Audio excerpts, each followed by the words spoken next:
నమస్తే. నిరుద్యోగులంతా కూడా మళ్ళీ రోడ్డుపైకి వచ్చారు. సో కంప్లీట్‌గా ఉద్యోగ నోటిఫికేషన్ ఏది? మా జాబ్ క్యాలెండర్ ఏమైంది? అని చెప్పేసి నన్ను అడుగుతా ఉన్నారు. అదే చిక్కడపల్లిలో ఆర్టీసీ క్రాస్ రోడ్ ఏరియాలో ఒక సినిమా థియేటర్ ఓపెనింగ్ వచ్చారు రేవంత్ రెడ్డి. కానీ మా నిరుద్యోగుల సమస్యలు పట్టించుకోరా. సో రాహుల్ గాంధీ ఎటు పోయిండు అని చెప్పి నేను పెద్ద ఎత్తున వారు ధర్నా చేస్తాను. దానికి బీఆర్ఎస్ సపోర్ట్ చేసింది. అండ్ అలాగే బీజేపీ పార్టీ కూడా బీజేవైఎం ఈరోజు కంప్లీట్‌గా చిక్కడపల్లికి వెళ్ళే ప్రయత్నం కూడా చేశారు. సో మాట్లాడే అంశం పైన మనతో పాటు మాట్లాడి TPCC general secretary Chenagani Dayakar గారు ఉన్నారు.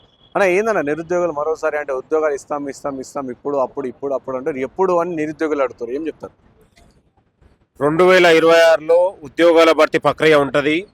ఆల్రెడీ గ్రూప్ 3 నియామక పత్రాలు కూడా ఈ 2-3 రోజుల్లో ముఖ్యమంత్రి గారి చేతుల మీద జరగబోతా ఉంది. ఒకవైపు డీజీపీ గారి కార్యాలయం నుంచి కూడా కానిస్టేబుల్లో 10,000 నుంచి 14,000 పోస్టులు భర్తీ కాబోతా ఉన్నాయి. ఇంకా ఉన్నటువంటి ప్రాధాన్యత ఉన్నటువంటి తెలంగాణలో వివిధ శాఖలలో ప్రాధాన్యత పోస్టులను కూడా భర్తీ చేయాలనే ఆలోచన ఉంది.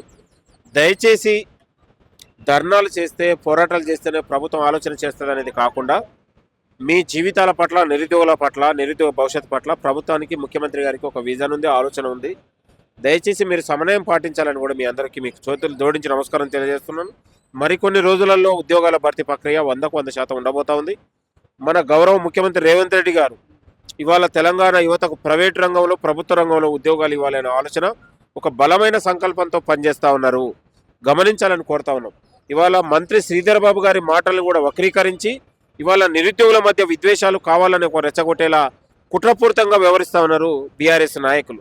ఇవాళ మంత్రి శ్రీధర్ బాబు గారు మాట్లాడినటువంటి మాటల్ని ఇక తెలంగాణలో ప్రభుత్వ ఉద్యోగాలే ఉండవనే విధంగా ఒక క్రియేట్ చేసి నిరుద్యోగులు భావోద్వేగానికి లోనయ్యేలా కుట్ర చేసే వ్యాఖ్యలు జరుగుతూ ఉన్నాయి. తెలంగాణ యువత గమనించాలని మేము కోరుతా ఉన్నాం. రానున్న రోజులలో నూతన సంవత్సరంలో మరికొన్ని ఉద్యోగాల భర్తీకి ఈ ప్రభుత్వం శ్రీకారం చుట్టబోతా ఉంది. భర్తీ ప్రక్రియ ఉంటుంది. మీరు కొంచెం ఆలోచన చేయాలని తెలంగాణ యువతకు మీ అందరికీ కూడా చేతులు జోడించి కోరుతా ఉన్నాను. అంటే హరీష్ రావు మాట్లాడుతూ అదే ఆర్టీసీ క్రాస్లో ఒక సినిమా థియేటర్ ఓపెనింగ్కి రేవంత్ రెడ్డి పోతారు. సినిమా వాళ్ళ మీద ఇంట్రెస్ట్ సో ఇటు నిరుద్యోగుల పైన లేదు ఈ ప్రభుత్వానికి. అండ్ అలాగే ఇటు కంప్లీట్గా పోలీసులని సో అడ్డుగోడగా పెట్టుకొని ఇష్టం వచ్చినట్టు కొట్టిస్తున్న నిరుద్యోగులకి అని చెప్పేసి అంటున్నారు. ఏం చెప్తారు? హరీష్ రావుకు సిగ్గుండాలి. హరీష్ రావు మంత్రిగా 10 ఏళ్ళు పనిచేసినావు. ఏ ఒక్క రోజైనా నిరుద్యోగులతో కూర్చొని మాట్లాడినావా? ఏ ఒక్క రోజైనా నిరుద్యోగుల గురించి సమీక్ష చేసినావా? ఉద్యోగాల భర్తీ గురించి ఏ రోజైనా అసెంబ్లీలో మాట్లాడినావా? నిరుద్యోగుల గురించి, నిరుద్యోగుల జీవితాల పట్ల ఏలాన చేసి వాళ్ళపైన లాఠీచార్జ్ చేసింది నువ్వు. ఉద్యోగాల భర్తీ అంశం ఏనాడు మాట్లాడలేను. ఇవాళ నిరుద్యోగుల పట్ల మొసలి కన్నీరు గార్చడం అనేది హరీష్ రావుకు ఇవాళ దయ్యాలు వేదాలు వల్లించినట్లాగా చాలా సిగ్గుపడతా ఉన్నాం. హరీష్ రావు, కేటీఆర్ వీళ్ళందరూ కూడా ఒక పని కట్టుకొని ఇటు బీజేపీ వాడు, ఇటు బీఆర్ఎస్ వాడు మొత్తం కూడా పని కట్టుకొని నిరుద్యోగుల మధ్య ఇటు ప్రభుత్వం ఉన్నటువంటి అనుబంధాన్ని విద్వేషపూర్వకంగా రెచ్చగొట్టి వాళ్ళు ఒక రాజకీయం చేయాలనేది చేస్తా ఉన్నారు. దయచేసి తెలంగాణ యువత గమనించాలని కోరుతా ఉన్నాం. ఇవాళ బీజేపీ వాడు 2 కోట్ల ఉద్యోగాలు అన్నాడు. తెలంగాణలో ఉన్నటువంటి దేశవ్యాప్తంగా ప్రభుత్వ సంస్థల్ని ప్రైవేటు పరం చేసి మొత్తం కూడా నిరుద్యోగుల జీవితాలతో చెలగాటమాడుతూ ఉన్నాడు. ఇలా ప్రభుత్వ ఉద్యోగులకే రక్షణ లేకుండా పోయింది బీజేపీ ప్రభుత్వంలో. కాబట్టి బీజేపీ వాడు, బీఆర్ఎస్ వాడు కేవలం రాజకీయం కోసమే నిరుద్యోగులు వాడుకుంటా ఉన్నారు. రాజకీయం కోసమే ఉద్దేశపూర్వకంగా కుట్రలు చేస్తూ ఉన్నారు. ప్రభుత్వం అనుకున్నటువంటి అనుబంధాన్ని చెడగొట్టే ప్రయత్నం జరుగుతూ ఉన్నాడు.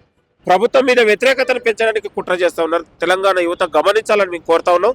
మాకు ఉద్యోగాల పట్ల, ఉద్యోగాల భర్తీ పట్ల, నిరుద్యోగుల పట్ల, నిరుద్యోగ జీవితాల పట్ల మాకు ఒక విజన్ ఉంది, ఒక ఆలోచన ఉంది.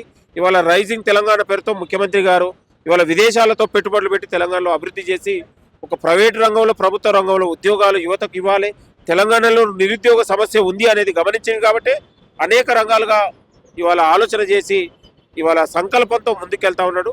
తెలంగాణ యువత కూడా గమనించాలని మేము కోరుతా ఉన్నాం. ఇంకోవైపు నిన్న నిరుద్యోగుల పైన జరిగిన లాఠీ చార్జ్ అనే ఒక పోలీస్ ఆఫీసర్ లకారాలతో తిట్టిన భాష. సో ఏం చెప్తారు దీనిపైన? నిరుద్యోగుల పైన లాఠీ చార్జ్ అలాంటి భాష ఏదైనా ఉందంటే అది దాన్ని సరైనది పద్ధతి కాదు. అలాంటి జరగకూడదు అనేది మేము కోరుతా ఉన్నాం. భవిష్యత్తులో అలాంటి పునరావృతం కాకుండా కూడా మేము ఆలోచన చేస్తాం. ఇది సరైన నిర్ణయం కాదు.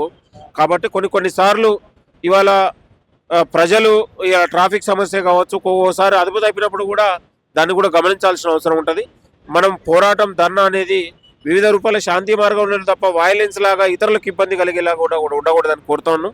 ఏది ఏమైనా పోలీసు అట్లా మాట్లాడుంటే ఆ భాష కూడా సరైనది కాదని కోరుతున్నాం. Thank you. సో విన్నర్ కదా, ఇది చెనగాని దయాకర్ చెప్తాను. సో 2026లో ఎలాగైనా సార్ ఒక నోటిఫికేషన్ వస్తుంది, నిరుద్యోగులు అధైర్యపడకండి అని చెప్పేసి చెనగాని దయాకర్ చెప్తాను. కెమెరా పర్సన్ సాయితో రానా ప్రతాప్, హైదరాబాద్.